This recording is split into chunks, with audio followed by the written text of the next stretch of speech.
کو او د دروغجنو دا به پیداش یاتونکم من الاحادیث اوی بستاسو مخت داس خبر راوړي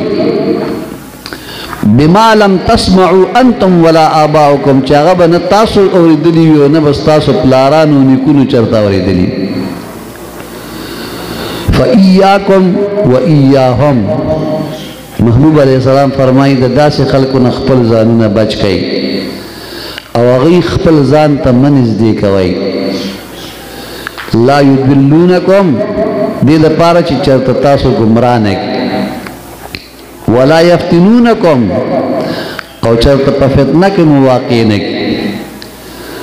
ذکر چی دا خو دا دی باطن خراب دے دا دغی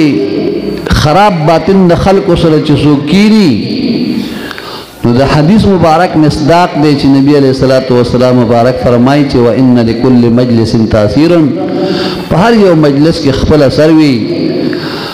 نو اسنه داغي هغه اثر پتا سوشي څنګه چې ای گمراه دي داسې تاسو چرته گمراه نشي نو په فتنه کې مواقع نه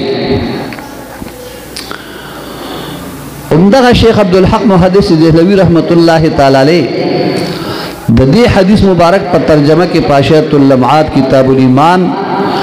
باب الاعتصام بالکتاب والسنہ جلد نمبر 1 صفحہ 143 کی فرمائی یعنی جماعت باشن کے خود را بمکر التلبیس در صورت علماء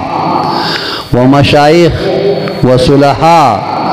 از اہل نصیحت و صلاح نمائن تا دروغهای خود را ترویج دهن یعنی یو داسی جماعت او ډله به پیدا شي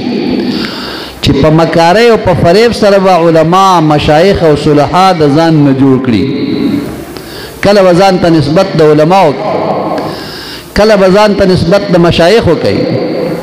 مونږ هم د طریقت خاوندان مونږ هم خلکو ته ذکرونه ورکو او مونږ هم چې دی خلکو ته نصیحتونه کوو او صلحا به د ځان نه جوړ کړي او دارنګي او خپل ځان به د مسلمانانو خیرخوا او مصلح ظاهري دې لپاره چې خپل دروغ خبرې خوري تا دروغهای خود را ترویج دهن چې خپل هغه دروغ خبرې خلکو کې خوري د خلکو یقین په ځان باندې پیدا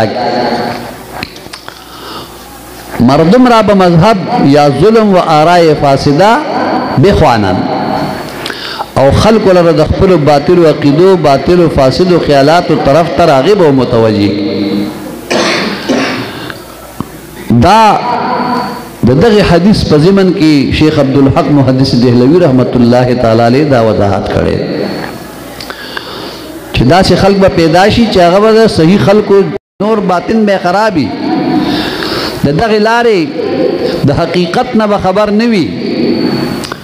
خو په ځان باندې یو لیبل ولګي چې مونږ هم مشایخ یو مونږ هم علما یو مونږ هم صلحا یو د خلکو خیر خواهي غواړو نو د داسې خلکو چان بین به کوئ د دې به لږ تحقیق کوئ علامہ اقبال مرحوم فرمائی کہ اگر دنیا میں رہنا ہے تو کچھ پہچان پیدا کر لباس خضر میں لاکھوں یہاں رہزن بھی ملتے ہیں پیچھے دنیا کے اسے گی نو لگا غند پیجن گلی پزان کے پیدا کا زکا چیزا خضر علیہ السلام پا لباس کی دیر دی ایمان ڈاکوان گرزی اسنت اللاس دا غڈاکو پلاس کے ورکی گمان پہ دا خضر علیہ السلام نبیا با کار به خراب شي تا به بل طرف ته واړئ د دې ټولو خبرو نتیجه څه ده نتیجه دا د نمبر 1 مخبر صادق جناب محمد مصطفی علیہ التحیۃ والثناء چې پس اخر زمانہ کې د کومو دجالانو کذابانو د پیدا کېدو خبر ورکړیو په موجوده زمانہ کې دا غوي مختلف جماعتونه او ډلې مندیش چې هغوی د مسلمانانو مخکې داسې خبرې بیانوي چې د هغوی پلارانو نیکونو کله هم دا نه وي اورېدلې. په هغوی کې یو ډله هغه ده چې هغوی خپل ځان ته اهل القرآن وایي، هغوی د سره حدیث هم نه مني، منکرین حدیث چکړالیان. هغوی څه وایي؟ هغوی وایي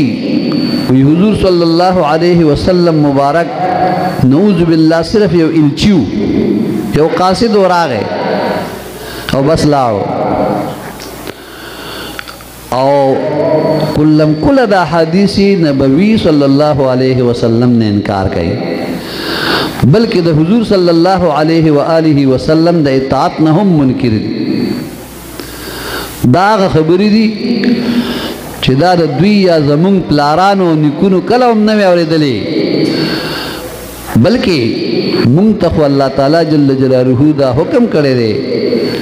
چې یا ایها الذین آمنوا اطیعوا الله واطیعوا الرسول. پنځمه پاره کې راغلی دی چې ایمان والاو د الله تعالی جل جلاله اطاعت کوئ او د هغه د رسول الله صلی الله علیه وسلم اطاعت کوئ. اوس بیا د هغوی نه یو ګروه چې مرزا غلام احمد قادیانی، دا ګروه دا جماعت او ډله د مرزا غلام احمد قادیانی ته مهدی، مجدد، نبی او رسول وای. نعوذ بالله. د حضور صلی الله علیه وسلم نرستو د بل نبی پیدا کېدل جایز ګڼي. دا خبرې دي چې دا زمونږ پلارانو نیکونو کله هم نه وي اورېدلې، بلکې حضور صلی الله علیه وآلہ وسلم خو خپله فرمایي چې مشکات شریف صفحه 465 کې دا حدیث مبارک را نقل کړی دی چې انا خاتم النبیین لا نبی بعدی، زه دا اللہ جل جلالہ پا انبیاء کرامو علیہم الصلوات والتسلیمات کے آخری نبیم، دا اللہ جل جلالہ او زمان بعد کم نوے دعویدار نبی نشراتی. او دارنگی پدویشتم پارا کی رب ذوالجلال پدویم رکو کی فرمائی چی ما کان محمد ابا احد من رجالکم